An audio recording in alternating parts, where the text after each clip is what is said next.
Welcome back, or welcome to the Links Golf Podcast. I am one of your co-hosts on this journey, digital editor Al Lunsford, joined by my co-host Joe Passov.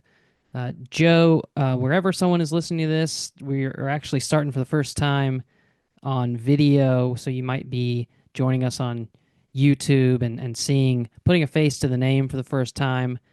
Here we are, Joe Passov, Al Lunsford. Or you could be listening as you've done on Apple Podcasts for a while now, or Spotify, or wherever you get your podcasts. But welcome to the Links Golf Podcast, Season 17, Episode 1. Overall, we just looked this up right before we started, Episode 184. We got a lot under our belt, Joe, and for this to be the first one that we're debuting on video, we cleaned ourselves up for you guys, and you can now see our inside of our respective houses. So you're in the rooms with us as we do this. But Joe, welcome back to another season. Good to see you. Good to be seen. And as we'll talk about, we just saw each other. So how you doing today? Yeah, Al, in the 4 or 5 days it's been since we were together in Georgia, all is well. It's a little cooler out where I am in Phoenix, Scottsdale to be specific, and we are thankful for that.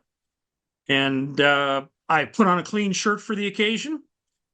So I'm absolutely ready to roll and talk about some of the newer golf courses in golf. But yeah, excited too for another season of Links podcasts. Yeah, you mentioned we just got back from Georgia, and happy Halloween to you. We're actually recording this on Halloween Day, about 2 in the afternoon. We did put on clean shirts. Uh, for me, it was probably 1 in the afternoon when I got my clean shirt on. I don't know about yourself, but uh, yeah, we just got back, and it's kind of the reason why we're doing this episode of the podcast from the opening of the newest course at Reynolds Lake Oconee in Greensboro, Georgia. It's called Richland. It's a new Tom Fazio design. I say new, and it is, as they're saying, a completely new 18-hole course, but it does borrow 9 holes that already existed there at Reynolds Lake Oconee that they gave a big facelift to, so sort of unrecognizable from what they were.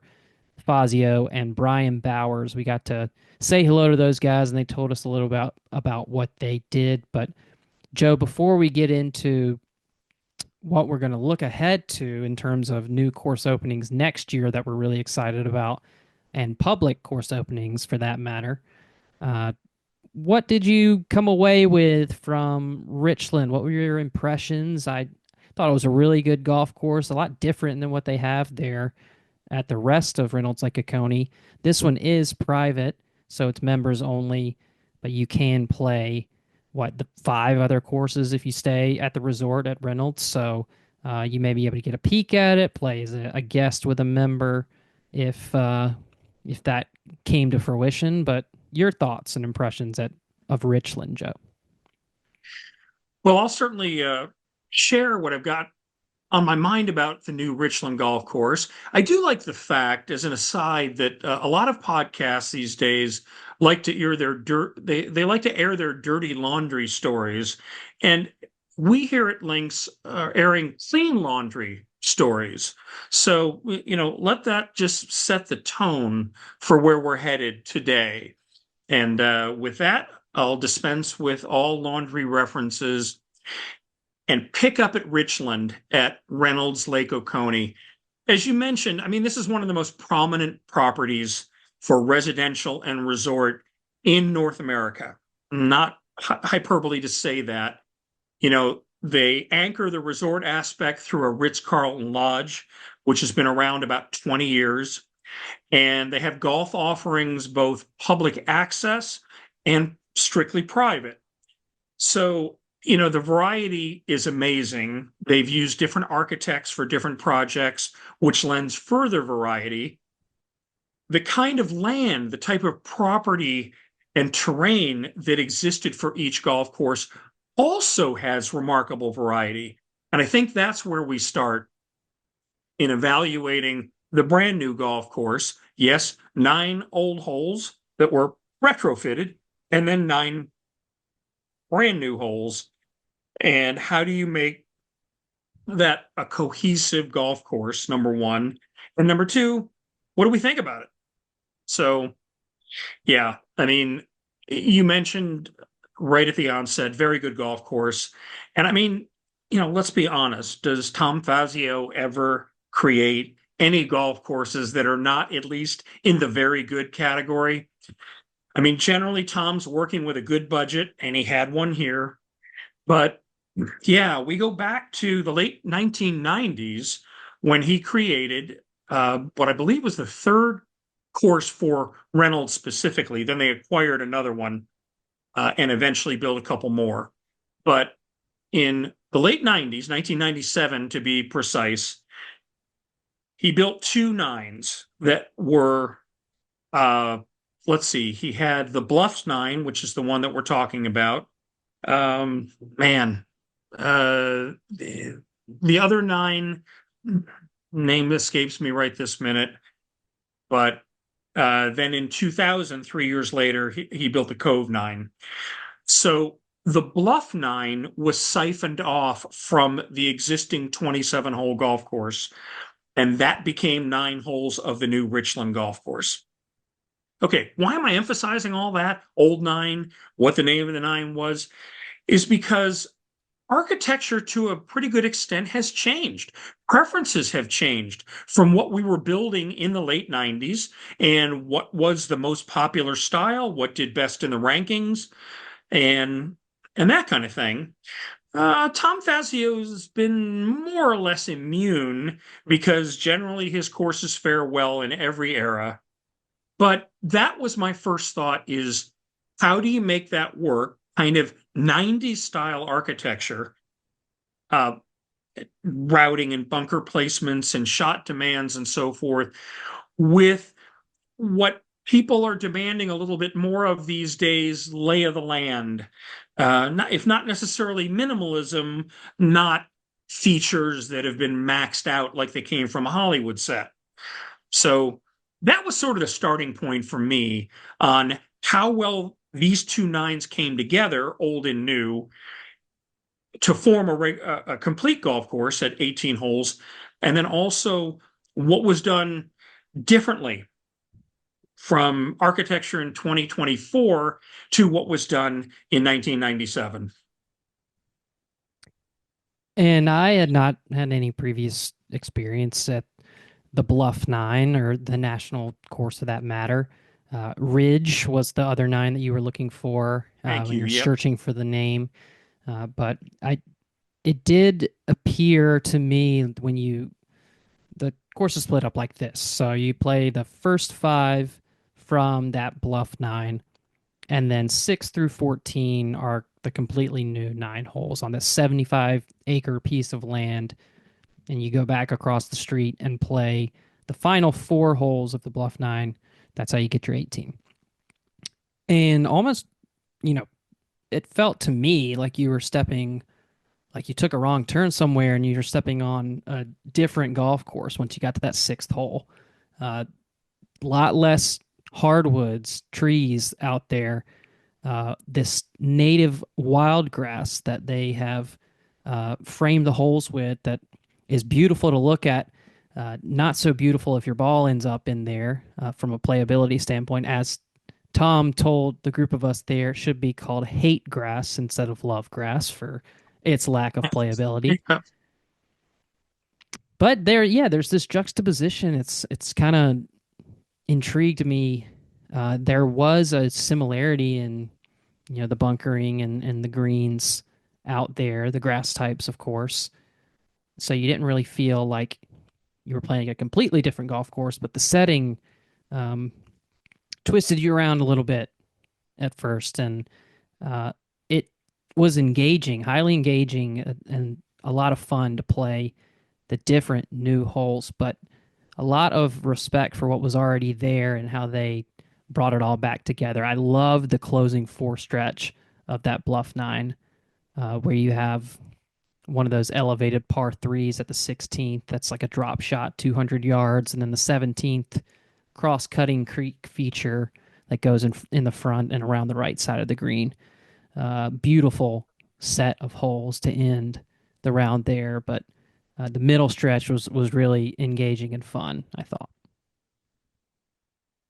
I'll agree with all of that and amplify, uh, again, the V word variety. Uh, it may have not been perfectly seamless from old holes to new, but the fact that you went old, first five, then nine new, then back to the old four to finish up the golf course injected so much fun into the equation because, for starters, uh, definitely what many people will find is the most memorable hole on the course is one of the old holes. The fourth hole, a par three, a reasonably modest length, but not short. And they completely redid the green. So they moved it closer to the lake and in addition recontoured it, reshaped it, and the works. So in part, it's the old corridor, but it feels like a new hole. And wow, you're just so elated on a nice day to be hitting to a horizon. You've got a good sized green and a bunker there protecting it, but then this enormous lake, and it's beautiful. And you got little docks and houseboats and this and that. I mean, it just really, really pretty scene. So then you're whisked away for one more hole, and we start the new holes, and you are kind of done with the heavy forest. So most of the other holes have some trees, but pre it's not dominated by trees. You do feel the openness. You see the love grass and the fescue grass. It is a little bit more of a modern, open, airy feel where angles become even that much more important. I think one of the things that the theme stuck with off the tee. It's a private members club. You want to go out and bang your driver and have some fun, and they did that very successfully. And in addition, it's not over bunkered in any way. They kept that theme that the Fazio team likes that attractive single bunker style in the fairway or protecting a green. Generally speaking, doesn't buffer both sides with bunkers or with hazards, of sorts. Generally, there's a comfortable area that you could avoid the big trouble if you want to. But then Fazio's team showed us some things that we haven't seen as much from them.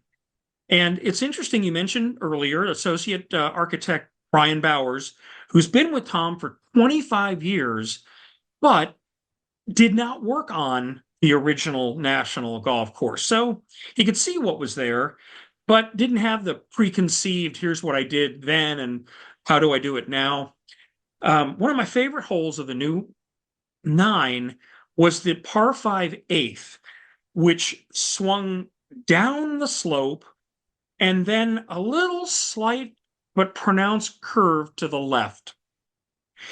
And as you approach the green, stuck out, jabbed well into the fairway, were what effectively wound up serving as cross bunkers, but they were staggered on a diagonal. One of my absolute favorite design gambits because one, it messes with your depth perception.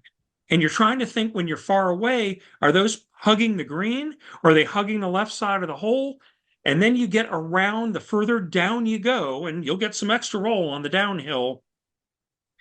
Oh, wow, I see what's going on. And you can choose, depending on your ability level, to aim over that first bunker or over that second bunker. And in some cases, with a downhill par 5, you got some big hitters that'll attempt to go for that green. And so those shorter bunkers won't really mess with that big hitter, except with that big hitter's brain trying to process just how those bunkers are coming into play. So I love that hole. Didn't hurt that I sunk a really good putt on the green. And it was a very challenging green with a funky dished out area, kind of left, back left. Again, don't see that all the time on the Fazio, design side, but here we are in 2024. And you're seeing that. And in fact, maybe we can talk about this.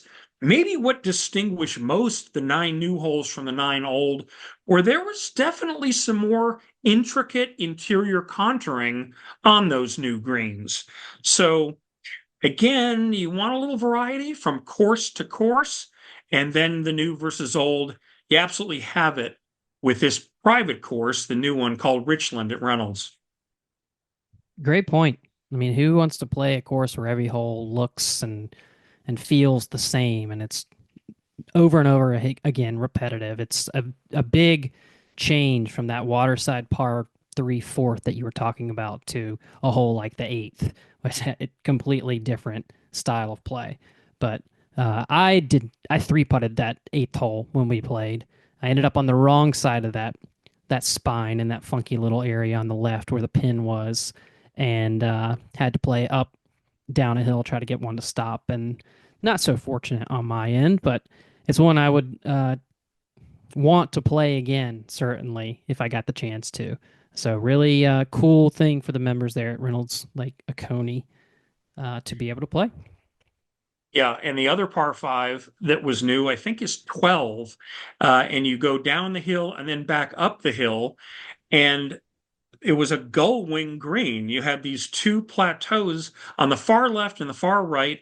The hole was cut on that far left plateau, right behind a bunker, a pretty good sized bunker. I mean, it was a bit of a Sunday pin placement for us, but you could see just how many hole locations there were on that green, and every one of them was going to be a challenge, in one way or another. They gave us the least thought of pinnable locations, I think, to play. Like right on the edge of being like, okay, this is a little unfair, but really fun day out there. So Al, I got one little brag that I have to let you do, because when Tom Fazio addressed the group, he said it's very playable. In fact, he asked for a show of hands for anybody in the group that had made three birdies, and actually two or three hands went up, but your hand went up a little higher. Why was that? How many birdies did you make on the new Richland golf course? I haven't had many four birdie days, but I did have four out at Richland, two on par threes. So yeah, I'm struggling to think of a time where I ever had two twos on a scorecard, and we had fun. But it was a bit of a psycho scorecard situation with my four birdies and ended up shooting like six over 78. So uh, a lot of extra drawing on the card rather than just putting in par on the scorecard. A lot of extra going on there. Well, congratulations on a four birdie round. Probably is the record right now at the Richland course at Reynolds Lake Oconee, and you got to be proud of that. You've had some other nice golf achievements in Georgia this year. Just thinking back, say, to a round that you played in April, not too far away, a little over an hour at what was the name of that track again? Well, no birdies that day at the National that's in Augusta, not the National that's at Reynolds. Oh, right. Uh, Okay. if you'd like, you can go back and listen to the episode where I talked about my round there at Augusta National, an absolute dream. But yeah, it's been a good year in Georgia, Joe. That's a great point. Well, I'll also say that getting back to Reynolds Lake Oconee and what this new private golf course does, and it's only their second private course, uh, one that's completely private. But we also had the opportunity to play two of the public access courses that are both ranked in the top 100, which was Great Waters, a Jack Nicklaus design from 1992 that was renovated by Chad Getz with Nicklaus in 2018. And then the Oconee golf course, I got a chance to do when I arrived there, a Reese Jones course from 2000, 2001. And, again, I mean, I've been blessed to see a whole lot of amazing communities across the country. I have one, out my way at Desert Mountain. But Reynolds the variety that they offer from course to course to course means you lucky residents, you're never going to get bored. Because as much as you might like any one of those golf courses, there are no bad options, and the variety is so good from one to the next that you're going to have a fun week of golf, never repeating a single golf course. And so, again, there's enough of a theme from most of the land, but at Great Waters, for instance, it's that much flatter with most of the back nine next to the lake. A couple of great elevation changes, such as at the par 4 11th, drivable hole next to the lake. But yep, hats off. Nicely done, Mr. Fazio. Not showing signs of slowing down at age 79. And congrats again on a really, really strong achievement down at Reynolds Lake Oconee in Greensboro, Georgia, not Greensboro, North Carolina, about halfway between Augusta and Atlanta. Yeah. No notes, nothing else to add there, Joe. So before we get into this conversation about courses that we're excited about opening in 2025, just a little bit of housekeeping for me, Joe. We had a group that unfortunately I didn't get to go this time because I was going to Reynolds, but we had a group that just got back from Casa de Campo and in the Dominican Republic for our annual trip there, the Links Invitational at Casa de Campo. A wonderful time once again. That uh, Casa is about to undergo a renovation to that golf course. Um, First time ever, first time in a while. I can't exactly remember, but they're getting some touch ups there on Teeth of the Dog. So they'll be closed till about next December. And actually, we just found out we'll be playing at, or attending, having our event next December. We'll be one of the first groups out there to play the newly refreshed Teeth of the Dog at Casa de Campo. So that's really exciting news. Be on the lookout for more about that. We also have spots available in our other two events next year in 2025, starting with the Links Invitational at Pebble Beach. These folks, these are called invitationals, but anyone can join us on these trips. Visit linksmagazine.com for more information. That's in March of 2025, the 9th through the 13th, and includes rounds on, of course, Pebble Beach Golf Links. We play Spyglass Hill and Spanish Bay. 4 nights, 3 rounds. And then in May, just 2 months before the Open Championship, we will be in Ireland on our 2025 Ireland golf trip with Perry Golf. 7 nights, 6 rounds, including next year's Open Championship venue, Royal Portrush. So we'll be playing it about 2 months before they lift the claret jug there. And we're also playing Royal County Down, which many consider to be one of, if not the best course in the world. Rosa Pena, Ballyliffin, Port Stewart. Again, visit linksmagazine.com for more details on that and click our events tab.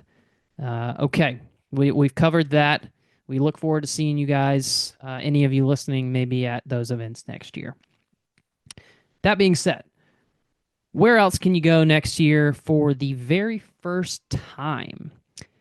We are talking today about we've got 5 public courses, got a bonus course as a 6th that's not necessarily public, but does offer some access.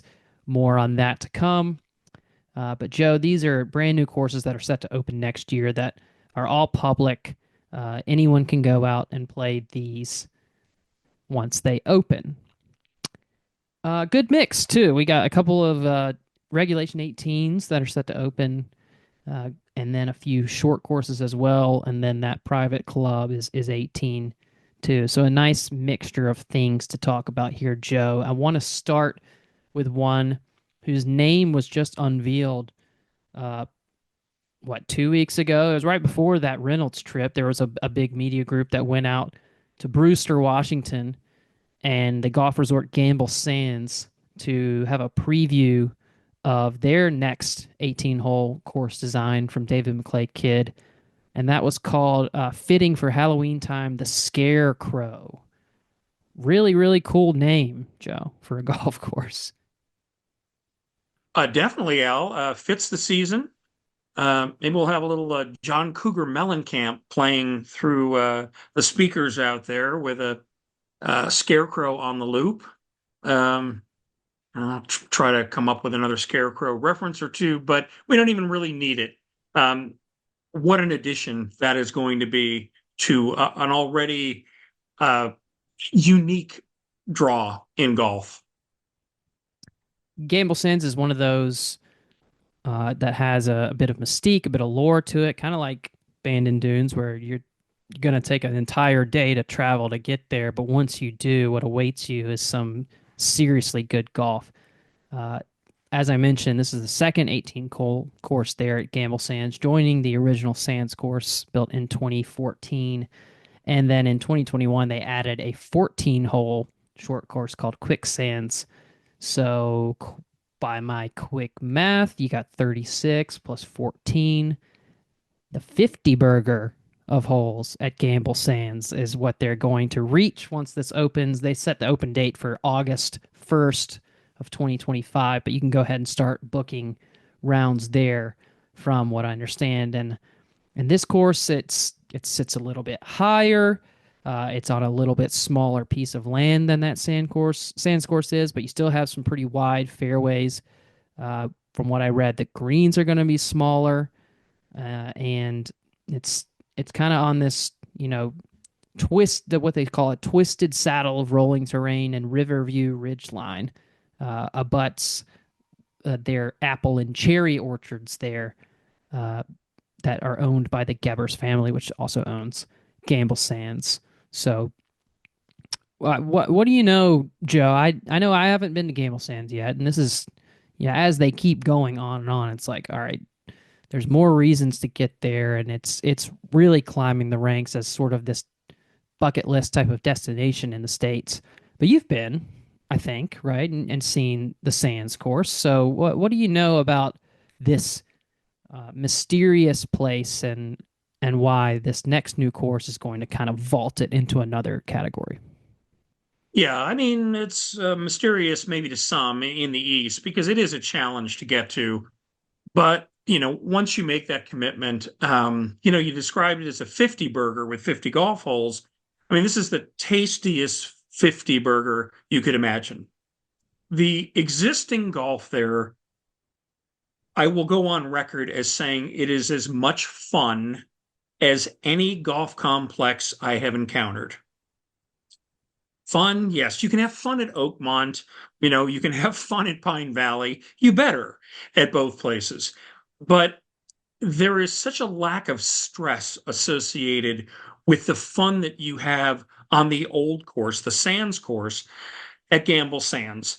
That was by design from David McClay Kidd and his team with massive fairways. The whole property is just gigantic scale.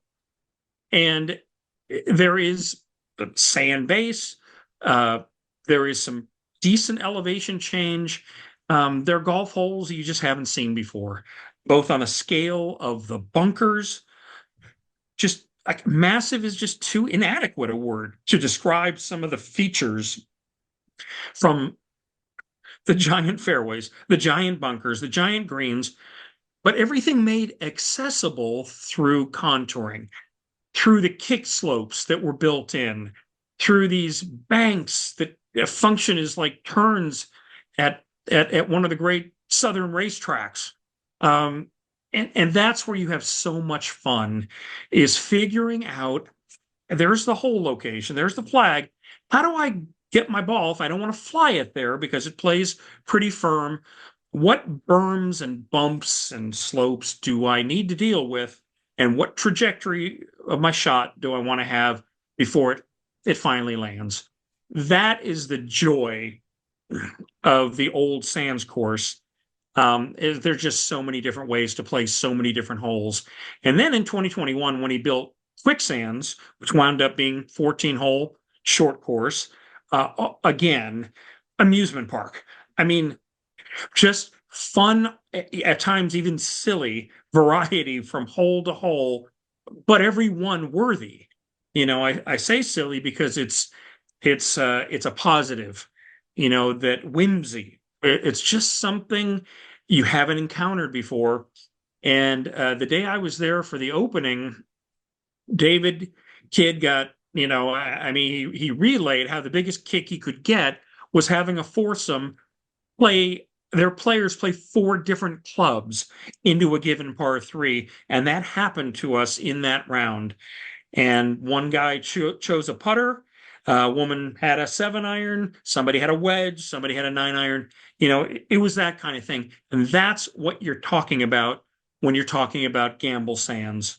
So for the new course, you obviously David and Nick Sean and their team, they don't want to just build the same exact thing. And because you described the property being a little higher, a little peakier, meaning you kind of had go a little smaller with some of the green sites and some of the bunkers. Now, not small, but smaller than what's on the existing course. And so you're going to have these fantastic views. You're still going to have width. You're just going to have a little different look from time to time and hole to hole than you would on the big course. That's what makes this now an incredibly compelling destination. Because if you were somewhere located in the West and you had that one unique golf course that's so much fun to play, add in the par three, add in the Cascade putting course, you're going to have a good time. But to draw nationally, to have that second course that is of championship caliber, with a lot of the same fun factor, but different design concepts, now you got a place that's going to be can't miss. And it turns the trip, the vacation someone takes to get there from maybe 1 or 2 nights into 3, 4, you hit pushing into a week territory. You're going to get a lot more out of your trip as a person there, and they'll get a lot more out of it for obviously a revenue standpoint for people coming in and checking it out. So can't wait to see Scarecrow or in the entirety of Gamble Sands whenever I get the chance to. Again, that opens in August of next year.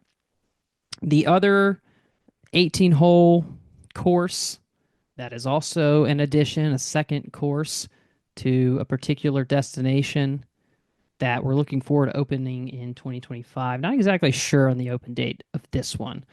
And this group, this development group does things quick. They do it big, and they want to make sure they do it right. So we'll see when exactly. I'm sure we'll hear more about when it'll open. But in Scotland, and this is the only case where we're going to go international with this conversation, the Old Petty course at Cabot Highlands is supposed to open in 2025. Old Petty is a new Tom Doak design, joining the existing Gil Hands designed Castle Stuart, which then, under the ownership of Cabot, has changed names for that destination. So it's all called Cabot Highlands now. Castle Stuart's 2009 design. And this 25 design will be Tom Doak. Old Petty, I'll give you a little bit of background quickly on that. It's an ode to, by name, the Old Petty Church that was built in 1839 that borders that golf course. It'll play over a tidal estuary and deliver unique design elements, including a shared fairway by the first and 18th holes. They are also planning on opening an 11,000 square foot clubhouse with that. That includes a whiskey and cigar bar, a grill bar, and a chop house restaurant. So you'll have 36 holes there at Castle, I almost called it Castle Stuart again, Cabot Highlands. And yeah, we know what good things Tom Doak does. We're interested to see the juxtaposition there between the course that's been there and has been celebrated as one of the great modern designs in Scotland, and then the additional course that Tom Doak will add to that destination. Yeah, Al, not hard to recommend this one in terms of the courses we're most excited about opening in 2025. Should be 2025. That's what they're predicting for Old Petty at Cabot Highlands. And yeah, I was a really enthusiastic early endorser of the first course there. which will continue to be known as Castle Stewart, but the overall development is Cabot Highlands. So the reason for the name change was the original course was developed by a guy called Mark Parsonen, and a really brilliant, successful guy. And he enlisted then a fairly young architect named Gil Hance to help him with this project. What Mark Parsonen's studies had done, he did extensive research on polling golfers. What were their preferences? What did they like about a given round somewhere, and what did they not? And he insisted on using those findings into the original course, Castle Stewart at Cabot Highlands. And again, we talked about the fun and the width and the playability of Gamble Sands. That's what Scotland's equivalent was with Castle Stewart. You had a golf course that had some thrilling holes along the sea. So the eye candy was incredible. Strategically, it was terrific as well, but there were a few that knocked Castle Stewart. I'm looking at you, Graham McDowell, because he felt like it didn't play links-like enough. It was firm, but the contours were very broad. It was very friendly. There weren't some of the kind of penal hazards that you find on old links courses. And to be fair, it didn't have as many of the little rumples within the golf course. So, okay, people loved it. Phil Mickelson, who won the Scottish Open there in 2013, said it was so good that future architects should not be allowed to design a golf course without playing this course first. That's how much he loved Castle Stewart.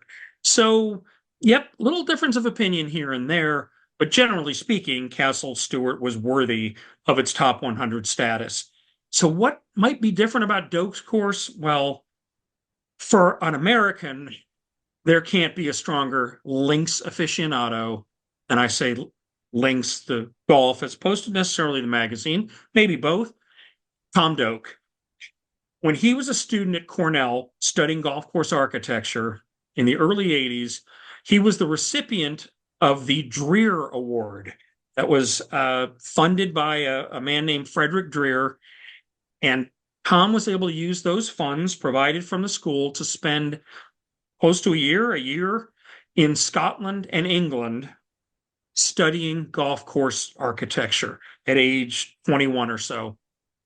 He never forgot what he saw. He brought back those principles. And once he started to make his mark as a designer, reintroduced the concept basically about randomness, about some quirk, about contouring being so important in the fairway and near the greens for variety. So for some of the great views I know that the new course Old Petty is going to have, definitely look at it as a more classical links course than Castle Stewart is. And I think it's just going to be an unbelievable tandem. Yeah, you can see some of the renderings of what to expect there on their website, cabothighlands.com. It's also going to have one of the really cool logos you'll see anywhere honoring in that Inverness region's the Highland cow called the Coo. That's what the Cabot Highlands, this Old Petty logo is going to be. So very cool. More to come on that as that one develops. So we've talked in it, ad nauseum about a couple of these openings, and the next three are all of the shorter variety. So maybe we keep it a little bit shorter. We'll give you just a little brief background on a 3-pack of par 3, and one of them has a different type of feel, but short courses that are coming in the pipe in 2025. Starting with one in July of 2025 at a very popular destination that a lot of people are familiar with at Arcadia Bluffs in Michigan. They are building a 12-hole short course called The Dozen to join their existing Bluffs course, 1999 from Rick Smith, and Arcadia South course. The South course, Arcadia Bluffs, 2018, Dana Fry, Jason Straka, giving that course so 36 holes plus 12, not quite that 50 burger that we get at Gamble Sands. We're going 48 for Arcadia Bluffs. The dozen, it's interesting. It's a 12-hole course. It'll consist of two 6-hole loops called the North and the South, and each of those loops has three par threes and three par fours. So the idea is placing, what you know of as a regulation sized golf course down into a 12-hole format. You're not going to have any par fives, but it's going to be along the lines of some of these short courses that we've seen that are just smaller versions of a regulation sized golf course. So speaking of Cabot, we saw another one of those come down to Cabot Citrus Farms when that was developed. Um, this will be along the same sort of lines. Challenging for the best players, fun for the beginners, and a nice little addition there to Arcadia Bluffs. Not somewhere I've been either, but for those other two courses, particularly the South course, it's visually very compelling. Joe, I think you called the Bluff course was maybe on your list of the really highly scenic courses in America, lakeside there in Michigan. So just another reason added to get up to Arcadia Bluffs and when this opens in July of 25. Yeah, again, sounds like a great move from this property, because not everybody has the physical strength, if you will. You get a little older, or to do 36 in a day. And so extend the trip a little bit, very Bandon like, do 18. And then if you want some more golf, you'll have the dozen to satisfy in that regard. And then do the other course the next day and that kind of thing. So sounds like a great move. And it looks like it'll be right down the road. It's actually like a mile and a half from the other courses. It'll include 4 cottages. It'll include its own, what they call a day style clubhouse, which kind of has a golf shop and a grill with, burgers, dogs, sandwiches, that type of thing, overlooking the entirety of the course. So it'll be a very cool place to relax and play a low key round of golf there, in addition to the other courses there. Going over to another part of the state in Harbor Springs, Michigan, you've got the Doon Brae par 3 course developed from Raymond Hearn at Boyne Highlands. So Boyne Golf in Michigan owns and operates 10 different golf courses. This will, I guess, technically be number 11 once it opens. And interesting because of its name, Joe, to begin with. Doon means going down to a valley, and Brae means hillside in Scottish, which is fitting for this particular short course because it's set on a hillside that during the winter months doubles as a ski slope. You can see a gondola, a ski chairlift going right through the middle of this new short course that's being designed there at Boyne Highlands. That part of Boyne's properties across the state of Michigan itself has 4 18-hole courses at the Highlands property. So this will be 72 plus 12. That'll give them 84 holes there at the Highlands, including this little 12-hole par 3. Another fun little thing about this design is that it was inspired by some of the classic holes there. C.B. McDonald and Seth Rayner types of holes. You've got a Biarritz, a postage stamp, Redan, reverse Redan. You've got a lot of designs that are inspirations from other courses, taking designs from the old course, Royal County Down, the postage stamp at Royal Troon, things like that. So template style par 3s that'll be fun for people to play when this is in season and it's not being skied on top of. Yeah, Al, I'm excited because the folks at Boyne kind of were the original major player in Michigan golf, and then they continue to be. The fact that they continue to add on, and it's not just Michigan. The parent company at Boyne has a number of resort properties in other states, but Michigan is home base. And the golf has been so good for so long there. I mean, yes, a little bit of a shorter season, Northern Michigan, but the quality has just been outstanding. But again, it's folks realizing there's fun to be had, that groups will enjoy that second round or even a first round at a short course where you don't need the acreage required in this day and age for an 18-hole championship course. So Raymond Hearn doing terrific work in the Midwest. I've played golf with him in the Midwest and had a lot of fun with him. Enjoy his style. And Boyne has experience with replica style holes. They did an entire golf course called the Donald Ross Memorial, where they modeled holes after Ross's best holes. So, they were one of the early entities to do that kind of homage. And this sounds like another winner on hand with Doon Brae, translated elevation change. So we'll look forward to getting back to Michigan and seeing what they've accomplished there. Let me just put it in reverse real quickly and throw myself in the penalty box as well. I said it was 12-hole par three Doon Brae. It's just a 9-hole par three.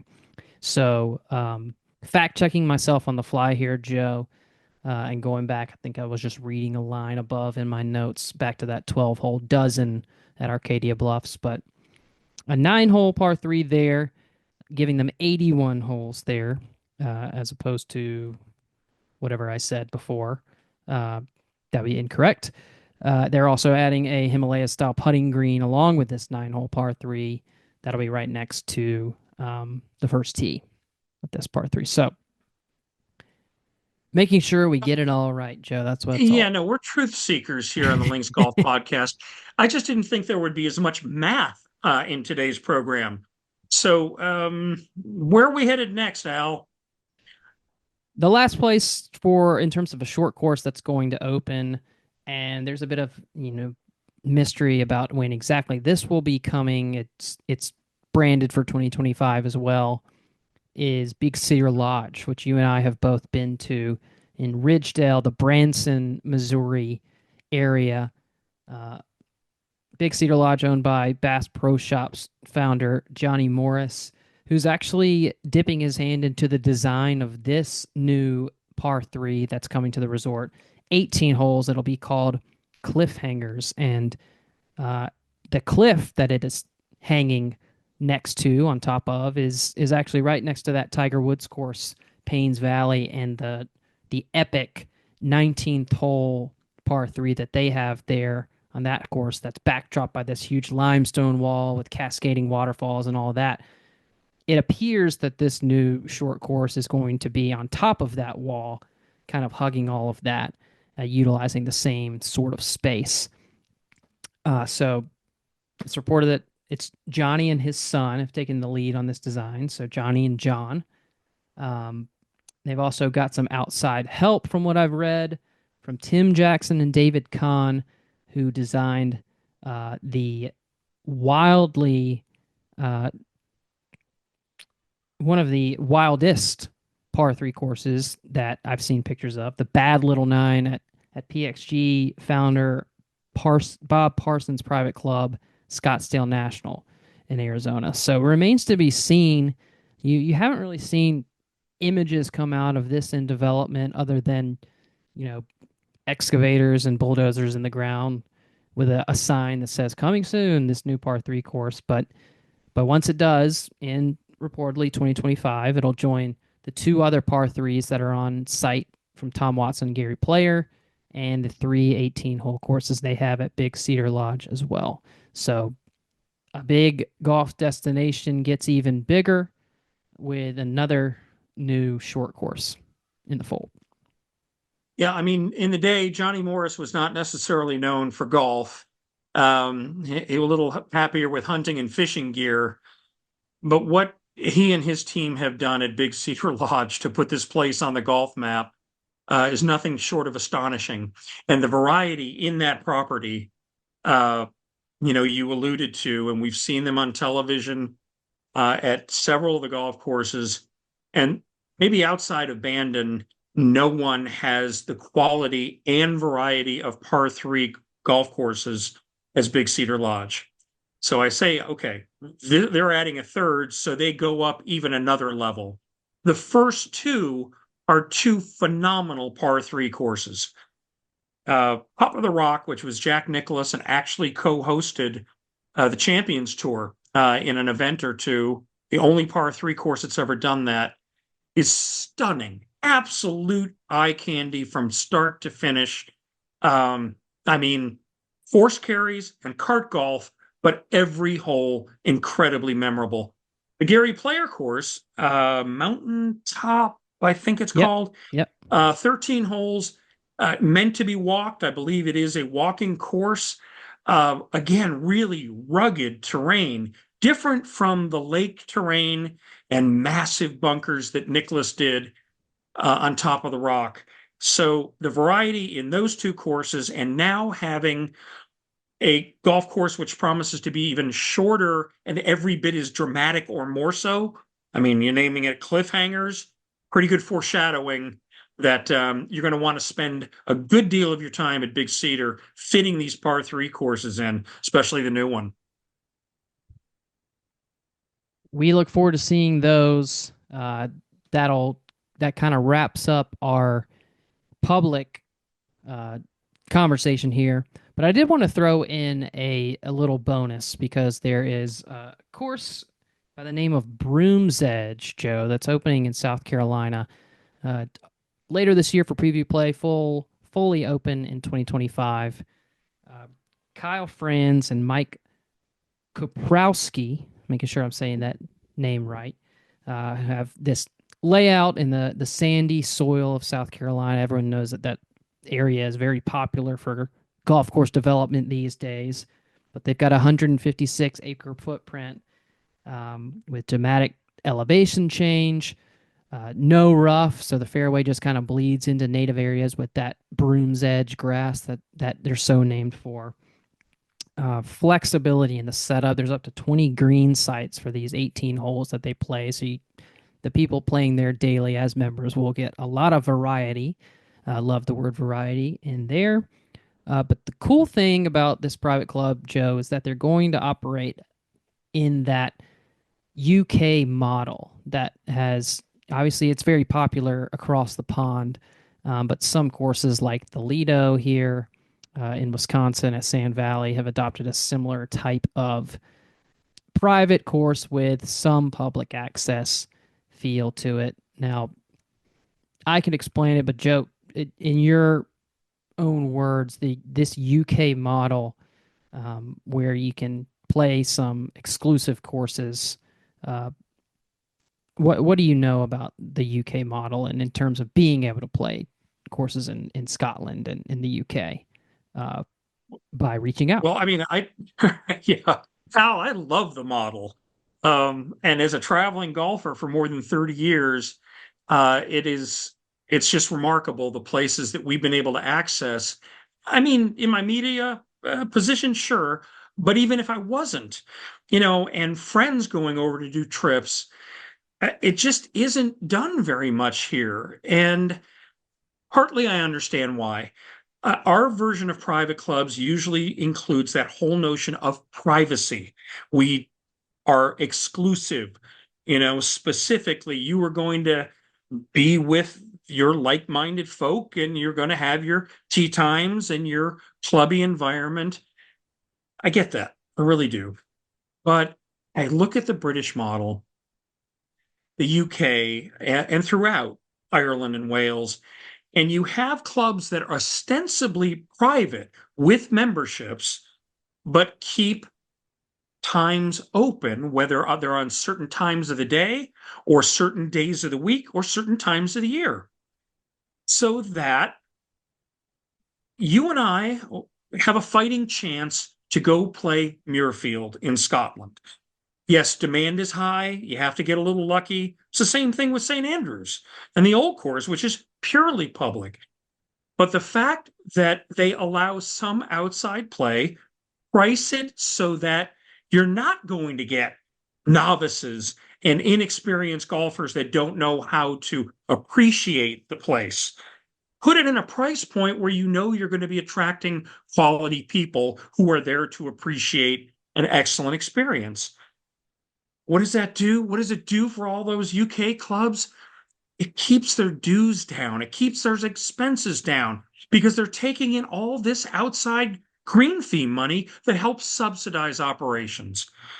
That to me is the genius of that. And yeah, sometimes members look forward to sharing their club with outsiders who would appreciate it, because that's the feeling we get when we have a toy or a car or something that we want to share with people. So it's the same thing with golf courses. I think I'm pronouncing it Broomsedge, like with the sedge as opposed to Broom's Edge. But somebody from the club I know will give us the correct break in that one. Either way, solid location.